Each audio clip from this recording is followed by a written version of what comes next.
আপনারা কি বন্ধুরা সাংবাদিক ভাইদেরকে সহযোগিতা করেন। পাশ দিয়ে একটা অন্ধকারের দিকে ঠেলে দেওয়ার জন্য চেষ্টা করেছিল আগের সরকার।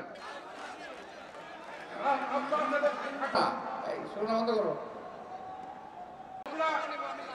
আমাদের মালিক ভাই দূর ঘোষণা করেন।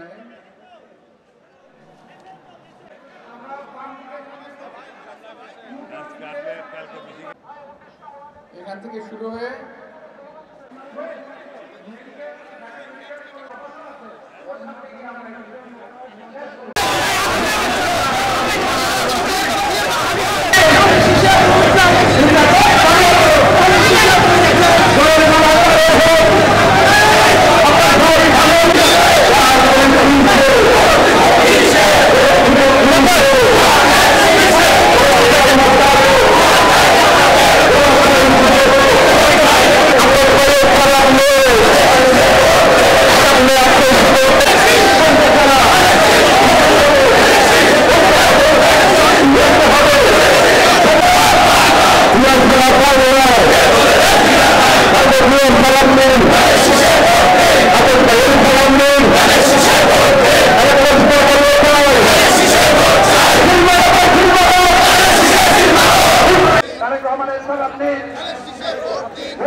জেনেছি অবস্থা একটু ভালোর দিকে।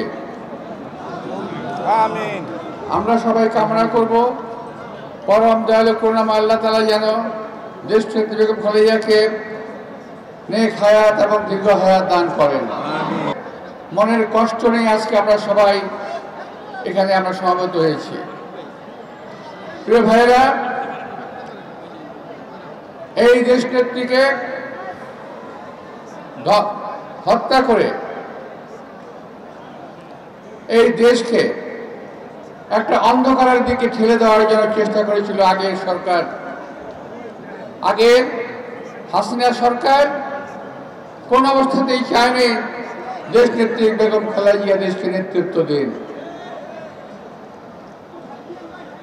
এবং এই কারণে তারা এমন কিছু করেছে যে কারণে আজকে দেশনেত্রী আমাদের সামনে আসতে পারলেন না। এই নির্বাচনী মিছিলে বরাবর মিটিংয়ে বরাবর দেশনেত্রী বেগম খালেদা উপস্থিত থাকতেন, থেকেছেন, আজকে উনি পারছেন না। আমাদের এই অবস্থায় আজকে নির্বাচন কাজ চালিয়ে যেতে হচ্ছে। ইনশাআল্লাহ আমরা নির্বাচন কাজ চালিয়ে যাব। আল্লাহর রহমতে দেশনেত্রী বেগম খালেদা সুস্থ হয়ে আমাদের মাঝে ফিরে আসবেন, এইটি আমরা কামনা করি। 1971 সাল থেকে এই বাংলাদেশকে নিয়ে চক্রান্ত শুরু হয়েছে, যা আজও শেষ হয় নাই। এর মধ্যে বহু হায়নার আগমন ঘটেছে, বহু হায়নার বিদায় ঘটেছে, কিন্তু বিএনপি আল্লাহর রহমতে দেশনেত্রী বেগম খালেদার নেতৃত্বে অথবা তারেক রহমানের নেতৃত্বে এখন পর্যন্ত সহি সালামতে বিএনপি এখন পর্যন্ত বাংলার মাটিতে দাঁড়িয়ে আছে। জেল খেটেছেন, গ্রেপ্তার হয়েছেন, আত্মগোপনে ছিলেন।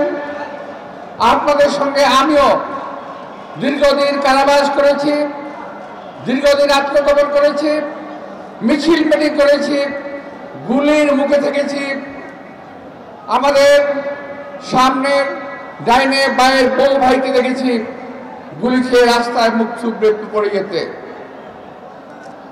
আজকের কথা নয়, বহুদিন থেকেই এই হত্যাকারীর এই হত্যাচক্র চালিয়ে যাচ্ছে। কিন্তু আমাদের নেতা তারেক রহমানের নেতৃত্বে দেশ আজ দীপ্ত পদক্ষেপে গণতন্ত্রের দিকে এগিয়ে যাচ্ছে। আগামী নির্বাচন প্রমাণ করবে। আমি অন্য কারোর মতো বলতে চাই না।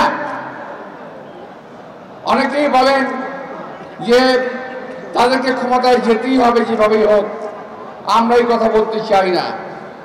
অনেকে বলেন ভোট দিক বা না দিক আমাদের ক্ষমতায় যেতে হবে, অনেকে বলেন, এটা আমার কথা নয়।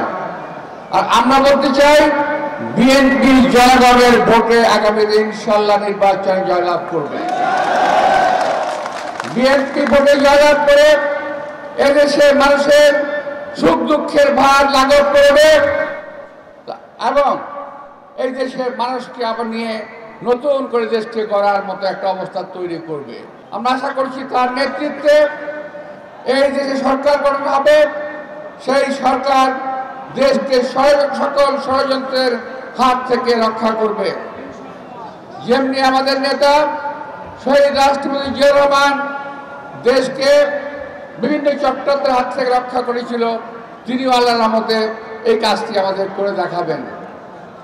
কোন ষড়যন্ত্রই বিএনপিকে, কোন ষড়যন্ত্র এই দেশকে, কোন ষড়যন্ত্র এই জাতিকে ধ্বংস করতে পারবে না। এই মঞ্চের চারিদিকে আমার যে বাসার মা বোনেরা আছেন তাদের সবাইকে আমি সালাম জানাচ্ছি। ধানের শীষে একটি করে ভোট দেবেন এই অনুরোধ রাখছি।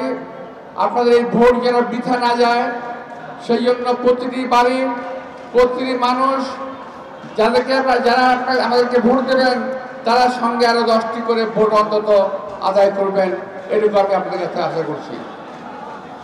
প্রিয় ভাইরা, এই মিছিল যেন সুশৃঙ্খল হয় খেয়াল রাখবেন।